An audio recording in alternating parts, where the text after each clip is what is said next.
Hello everyone, welcome back to another video of this channel. आज की video में जो है हम डिस्कस करेंगे गेट 2009 के पेपर को। आज की जो हमारी सेक्शन होगी वो है ordinary and partial differential equations. साथ ही साथ ये जो वीडियो है ये है पार्ट 3 तो चलिए स्टार्ट करते हैं आज की वीडियो को। आज का हमारा क्वेश्चन क्या है कि इसमें जो है हमें एक डिफ्यूजन प्रॉब्लम दी गई है जो कि कुछ इस तरीके की है, that is u x x is equal to u t, जहाँ पे x की वैल्यू जो है वो कहाँ पे लाई कर रही है, that is 0 is less than x and x is less than pi, और t जो है वो ग्रेटर देन 0 है। और ये जो डिफ्यूजन प्रॉब्लम है ये सेटिस्फाई कर रही है इस बाउंड्री कंडीशन को, that is u of 0, t is equal to u of pi, t जो है वो किसके बराबर है, दैट इज 0 के बराबर है। और साथ ही साथ ये जो इनिशियल कंडीशन है that is u of x, 0 जो है वो किसके बराबर है, that is 3 into sine of 2x। तो ये जो है हमें डिफ्यूजन प्रॉब्लम दी गई है। अब इस क्वेश्चन में हमें क्या पूछा गया है कि हमें बताना है कि इस डिफ्यूजन प्रॉब्लम का जो है वो सोल्यूशन क्या होने वाला है। And the options for this particular question are as follows. Option A है 3 इंटू ई की power minus t into sine of 2x। Option B है 3 इंटू ई की power minus 4t into sine of 2x। Option C है 3 into e की power minus 9t into sine of 2x। And option D is 3 into e की power minus 2t into sine of 2x। तो इस question में basically हमें 4 options दिए गए हैं और हमें बताना है कि इन चारों में से करेक्ट आंसर क्या है, मतलब कि करेक्ट सोल्यूशन क्या होगा हमारी गिवन डिफ्यूजन प्रॉब्लम का। तो चलिए डिस्कस करते हैं इस क्वेश्चन के सोल्यूशन को। इस क्वेश्चन के सोल्यूशन को डिस्कस करने से पहले हम डिस्कस करेंगे कि एक इम्पॉर्टेंट कॉन्सेप्ट को जिसको हम यूज़ करेंगे ताकि हम सॉल्व कर सके इस क्वेश्चन को। और वो कॉन्सेप्ट क्या है, इस केस में क्या है कि हम एक पार्शियल डिफरेंशियल इक्वेशन को जो है वो कंसिडर करेंगे, that is u t is equal to alpha into u x x. इस केस में यू टी जो है वो क्या रिप्रेजेंट कर रहा है, that is del u by del t को जो है वो रिप्रेजेंट कर रहा है। और साथ ही साथ जो है यू एक्स एक्स जो है वो किसको रिप्रेजेंट कर रहा है, that is del two u divided by del x square को जो है वो रिप्रेजेंट कर रहा है। और यहाँ पे जो है एक्स की वैल्यू जो है वो कहाँ पे वेरी कर रही है, that is 0 is less than x is less then l। और इस केस में क्या है कि t जो है वो ग्रेटर देन 0 है। साथ ही साथ ये जो पार्शियल डिफरेंशियल इक्वेशन है ये सेटिस्फाई कर रही है इस बाउंड्री कंडीशन को, that is u of 0, t is equal to u of l, t जो कि फर्दर किसके बराबर है, दैट इज 0 के बराबर है। और साथ ही साथ इस इनिशियल कंडीशन को भी जो है वो सेटिस्फाई कर रही है, that is u of x, 0 जो है वो किसके बराबर होगा, that is f of x के बराबर होगा। तो ये जो पार्शियल डिफरेंशियल इक्वेशन है जो कि सेटिस्फाई कर रही है इन दोनों कंडीशंस को, उसका जो सोल्यूशन होगा वो कुछ इस तरीके का होगा। u ऑफ x, t जो है वो किसके बराबर होगा, that is summation from n is equal to 1 to infinity en into sine of n pi x divided by l into e की power minus alpha into n square pi square divided by l square into t, जहाँ पे E N जो है वो किसके बराबर है, 2 divided by l into integration from 0 to l f of x into sine of n pi x divided by l into d x. तो ये वो इम्पॉर्टेंट कॉन्सेप्ट है जिसको हम यूज़ करेंगे ताकि हम सॉल्व कर सकें आज के क्वेश्चन को। अब हम आते हैं आज के क्वेश्चन की तरफ। और आज के क्वेश्चन में हमें क्या दिया गया है, that is u x x जो है वो किसके बराबर है, दैट इज यू टी के बराबर है। 0 is less than x is less than pi, और साथ ही साथ t जो है वो ग्रेटर देन 0 है। इसी इक्वेशन को जो है हम ऐसे भी लिख सकते हैं, दैट इज यू टी जो है वो किसके बराबर है, 1 इंटू यू एक्स एक्स के। इस केस में u ऑफ 0, t जो है वो किसके बराबर है, that is u of pi, t जो कि फर्दर 0 के बराबर है। और साथ ही साथ u ऑफ x, 0 जो है वो किसके बराबर है, that is 3 into sine of 2x के। और हम मान के चलेंगे कि कौन सी इक्वेशन है, दैट इज इक्वेशन नंबर 1 है। अगर आप इस चीज़ को जो है वो कंपेयर करोगे हमारे क्वेश्चन की इक्वेशन से तो आपको ये पता चलेगा कि इस केस में अल्फ़ा जो है वो किसके बराबर है, 1 के बराबर है। L इक्वल टू पाई के बराबर है, और साथ ही साथ एफ ऑफ एक्स जो वो किसके बराबर है, that is 3 into sine of 2x के। तो जैसा कि मैंने आपको इस कॉन्सेप्ट में क्या बताया था कि इस इक्वेशन का जो है सोल्यूशन क्या होने वाला है, वो कुछ इस फॉर्म का होगा। सो यहाँ से हम ये कह सकते हैं कि जो सोल्यूशन होगा हमारी गिवन पार्शियल डिफरेंशियल इक्वेशन का, दैट इज़ इक्वेशन नंबर 1 का, वो कुछ इस तरीके का होगा, that is u of x comma t जो है वो किसके बराबर होगा, that is summation from n is equal to 1 to infinity en into sine of n pi x divided by pi into e की power minus n square pi square into t divided by pi square, जहाँ पे en जो है वो किसके बराबर है, 2 by pi into integration from 0 to pi 3 into sine x into sine of n pi x divided by pi into d x. इस case में क्या है कि sine of n pi x divided by pi में क्या है कि इसका ये जो डिनोमिनेटर का पाई है वो इसके न्यूमिनेटर से कैंसिल आउट हो जाएगा, तो उससे जो है en जो है वो किसके बराबर होगा, that is 2 divided by pi into integration from 0 to pi 3 into sine of x into sine of n x into d x. और साथ ही साथ जो है अगर आप u of x comma t को जो है वो सॉल्व करोगे तो यहाँ पे आप sine of n pi x divided by pi की तरफ देखोगे, तो ये जो न्यूमिनेटर का पाई है वो कैंसिल आउट हो जाएगा डिनोमिनेटर के पाई से, और साथ ही साथ अगर आप इस तरफ देखोगे दैट इज e की power minus n square into pi square into t divided by pi square, तो ये जो न्यूमिनेटर का पाई स्क्वायर है वो कैंसिल आउट हो जाएगा डिनोमिनेटर के पाई स्क्वायर से।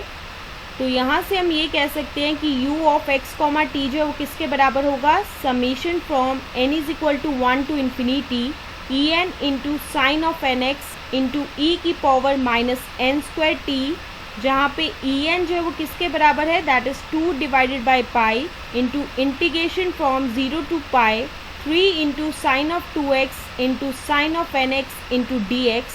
अब इस en को जो है वो सॉल्व करने के लिए हम एक रिजल्ट का यूज़ करेंगे जो कि कुछ इस तरीके का है।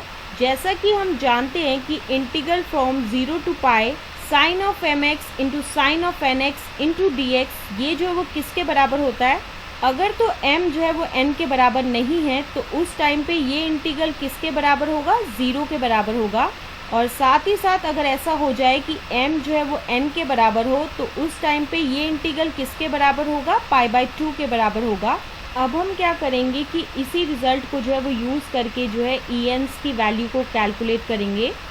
जैसा कि अभी हमने डिस्कस किया कि En जो है वो किसके बराबर है, that is 2 divided by pi into integral from 0 to pi 3 into sine of 2x into sine of n x into d x. अब इस केस में क्या है कि हम n इक्वल टू 1 लेंगे, तो उस टाइम पे ये जो En है वो कुछ इस तरीके का होगा, दैट इज़ E1 जो है वो किसके बराबर होगा, 2 divided by pi into integral from 0 to pi 3 into sine of 2x into sine x into d x. अब हम क्या करेंगे कि इस 3 को जो है वो बाहर ले आएंगे इंटीग्रल से, और इसे जो है हम इस न्यूमिनेटर के 2 से जो है वो मल्टीप्लाई करेंगे, तो उससे ये चीज़ कुछ इस तरीके की होगी, that is 6 divided by pi into integral from 0 to pi sine of 2x into sine of 1x into d x.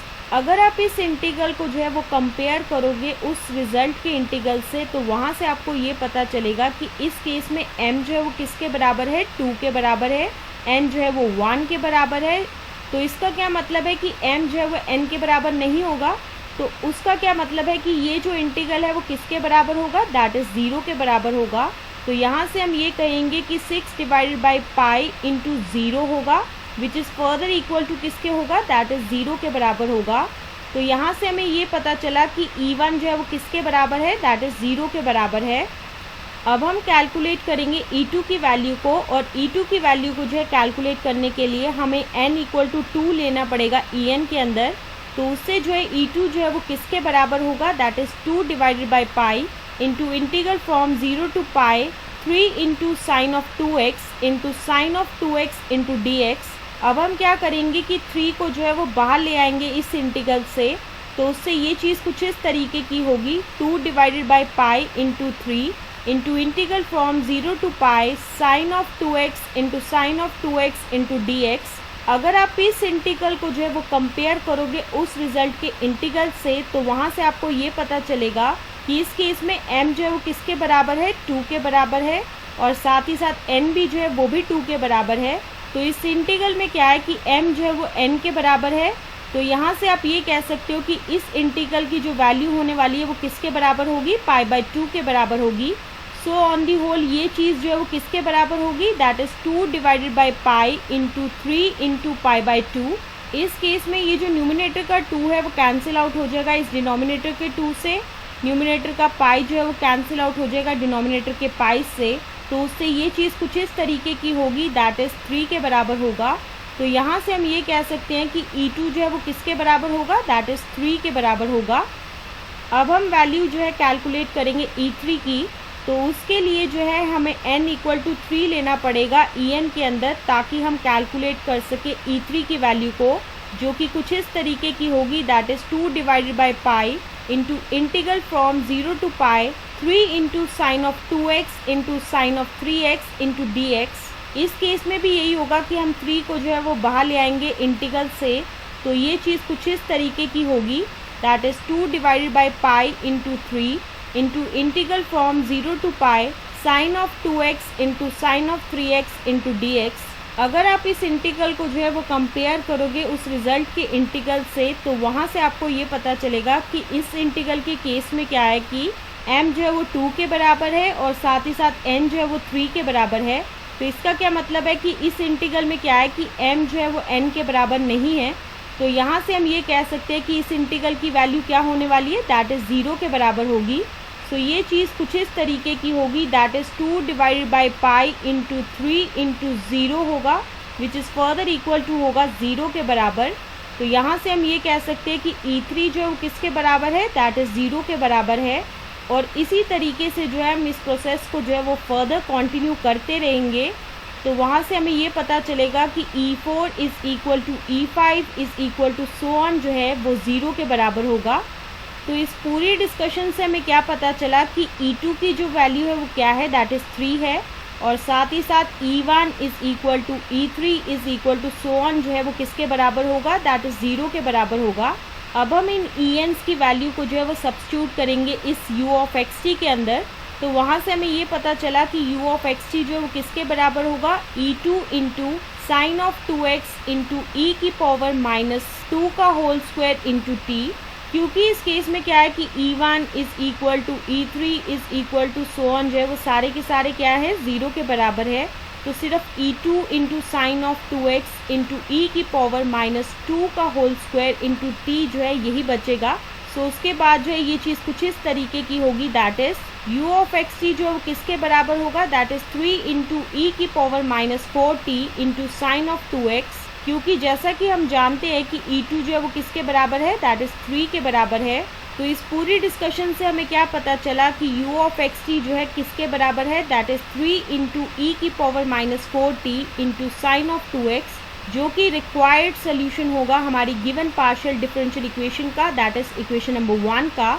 तो अगर आप इस इक्वेशन के सोल्यूशन को जो है वो कंपेयर करोगे सारे गिवन ऑप्शन से, तो वहाँ से आपको ये पता चलेगा कि ये जो है वो सोल्यूशन मैच कर रहा है ऑप्शन बी से। तो इसी वजह से जो है ऑप्शन बी जो है वो आंसर होगा इस क्वेश्चन का। So this is the explanation to this particular question, and with the explanation of this question this is the end of this video. तो मिलते हैं नेक्स्ट वीडियो में नए क्वेश्चन के साथ। So stay tuned for the next video.